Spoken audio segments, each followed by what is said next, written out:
एक middle class family की ज़िंदगी है एक रोलर कोस्टर राइड जैसी। एक पल छूती आसमान की ऊंचाई तो अगले ही पल धरती पर यह उतर आई। ऐसे ही इंटरनेट पर कुछ सर्च कर रही थी तो अचानक मेरी नज़र इस कविता पर पड़ी, फिर अपनी ज़िंदगी पर।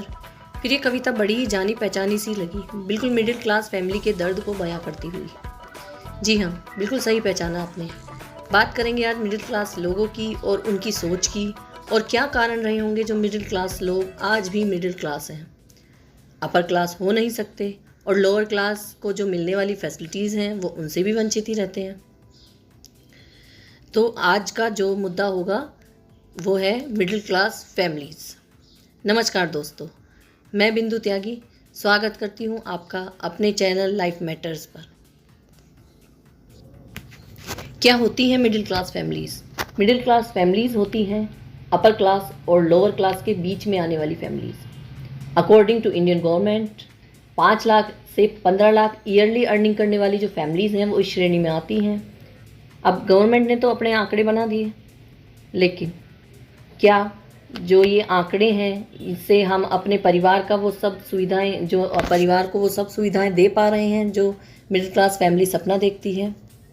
एजुकेशन इतनी महंगी है और होड़ में कि मेरा बच्चा उससे अच्छे स्कूल में पढ़ेगा, उससे महंगे स्कूल में पढ़ेगा, ये होड़ जो है ये और जो है मिडिल क्लास की कमर को तोड़ती है।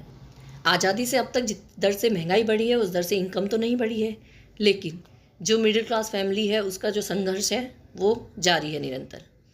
क्योंकि महंगाई की जो दर है उस तक पहुंचने के लिए, अपने बच्चों को सभी सपनों को पूरा करने के लिए, साकार करने के लिए जो मिडिल क्लास को जद्दोजहद करनी पड़ती है, वो संघर्ष अभी भी जारी है।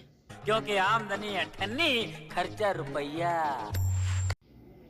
और भाई साहब, मिडिल के भी दो पार्ट, अपर मिडिल और लोअर मिडिल। अभी अपर मिडिल और लोअर मिडिल क्या होते हैं, चलिए शुद्ध भाषा में समझने की कोशिश करते हैं। देखिए, जो जॉब कर रहे हैं, प्राइवेट नौकरी कर रहे हैं, कुछ कंपनीज़ में इंक्रीमेंट मिलता है, अप्रेजल मिलता है ईयरली, लेकिन कुछ कंपनीज़ में ऐसी सुविधा नहीं होती है।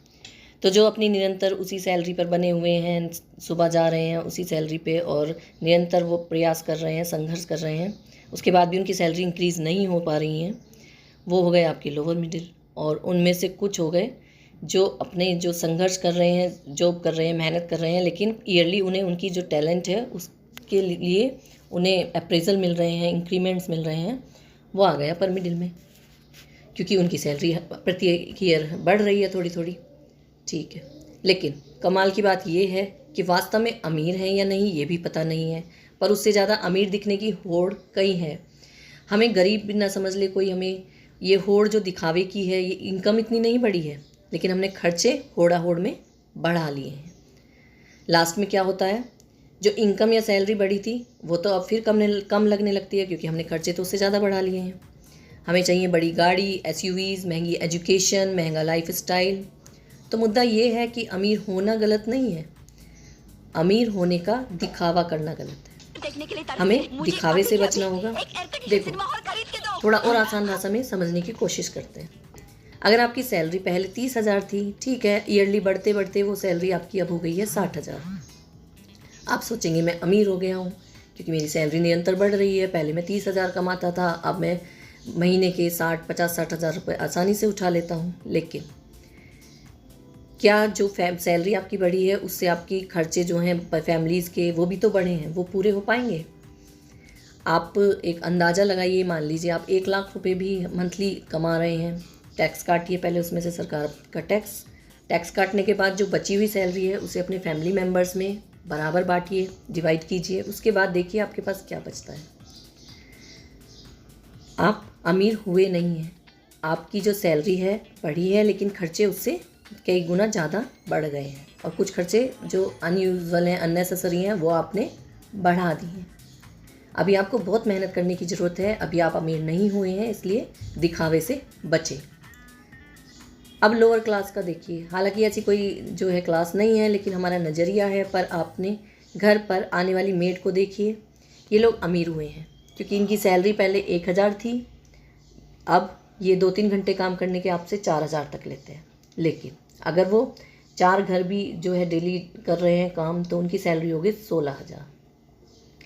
इन्हें किसी तरह का दिखावा नहीं करना, किसी तरह के दिखावे पे इन्हें कोई खर्चा नहीं करना, इन्हें अपने बच्चे महंगे स्कूल में नहीं पढ़ाने, इन्हें हाई क्लास सोसाइटी में नहीं रहना, इन्हें किसी तरह की EMI नहीं चुकानी, जो हम अलग अलग तरह का लोन लेकर अपनी जान का जंजाल इकट्ठा कर चुके हैं EMIs लेकर। इन्हें भरोसा होता है अपनी मेहनत पर। इन्हें पता है कि अगर एक जगह काम छूट भी जाता है तो दूसरी जगह इन्हें आसानी से काम मिल जाएगा।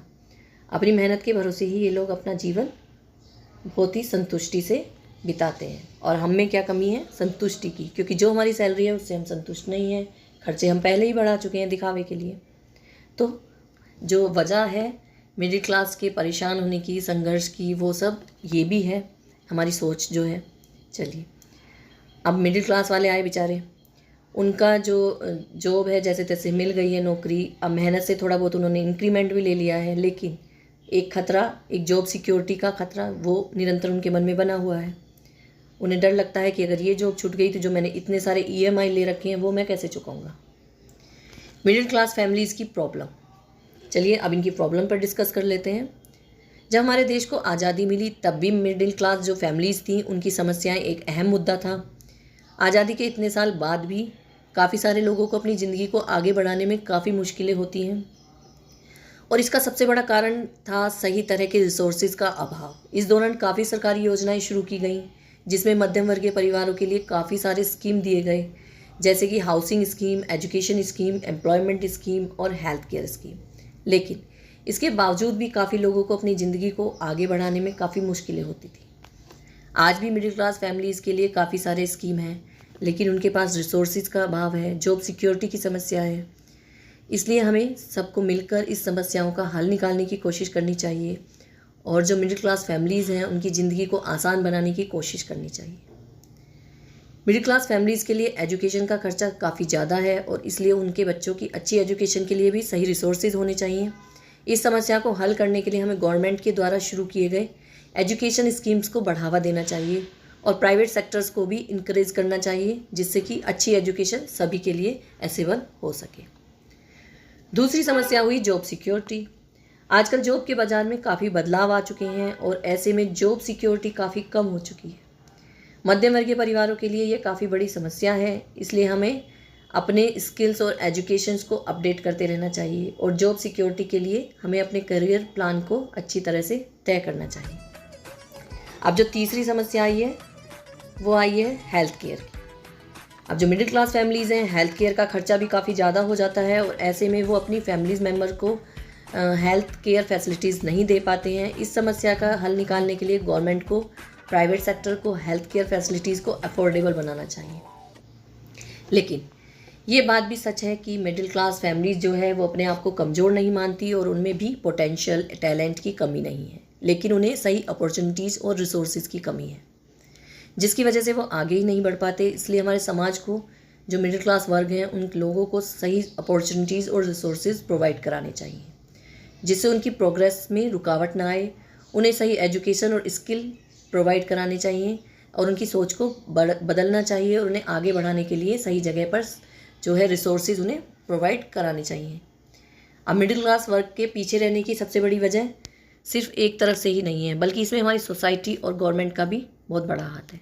अगर हम सब मिलकर उन्हें सही अपॉर्चुनिटीज़ और रिसोर्सेज प्रोवाइड कराएंगे तो वो भी अपनी ज़िंदगी को आगे बढ़ा सकेंगे, और हमारे देश को आगे बढ़ाने में उनकी भी पूरी ताकत शामिल होगी। तो ये थी वीडियो हमारे मिडिल क्लास फैमिलीज़ के लिए। लाइफ मैटर्स इसी प्रकार की लाइफ से रिलेटेड प्रॉब्लम, सॉल्यूशन और मोटिवेशनल वीडियो लेकर आता है। वीडियो अच्छी लगी हो तो लाइक करें, कोई और एडवाइस देना चाहते हो तो कमेंट्स करें, और चैनल पर नए हैं तो सब्सक्राइब करें। Thank you.